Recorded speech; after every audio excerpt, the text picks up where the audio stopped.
Tras case unha semana coa práctica totalidade da flota amarrada a porto, o sector do mar decidiu retomar hoxe a súa actividade e volver a faenar.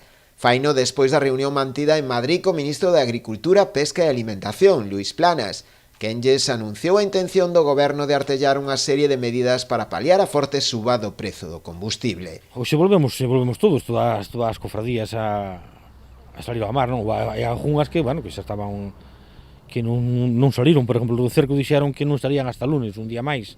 A verdade é que onte, cando acabamos a reunión tamén moi tarde, xa non daba tempo a moito máis tampouco, non? Pero, bueno, un día máis, un día menos, ou o que sea.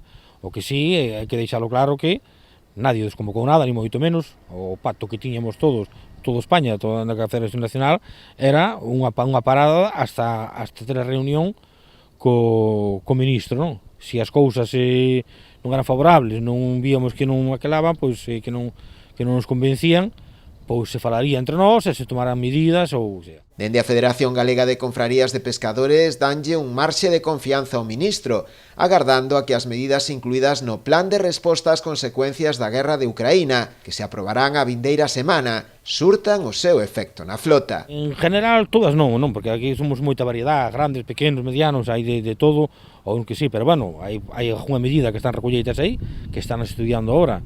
Se nos dixo que en martes se reunirán outra vez co sector o ministro.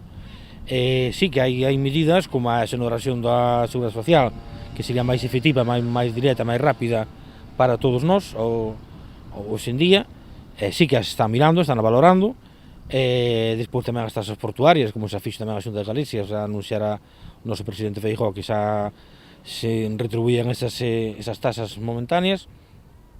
E despois, bueno, os fondos FEMPA que están para salir agora, pois que sí, que sabemos que van a avanzar, pero bueno, eso sería un mínimo, non? Eso pois non sería tan efectivo, ainda que todo canto viña será ben recibido. Aínda así, dende o sector entenden que unha das medidas máis efectivas sería a de establecer un tope no prezo do carburante para a flota. Eso estamos valorando entre nós, bueno, falamos aquí entre as federacións os gallegos máis ben, pero bueno, sería o máis ideal, non? Ainda que xa vou xente que sí, que xa o dixo, que teña que facelo, pero eso para nós sería o máis eficiente e o máis ideal, non? Que houbera uns prezos, que tuveras unha garantía de cando ti foras para o mar, que foras con aquel coste, sabías o que se vai a costar o combustible e o que podías facer, non?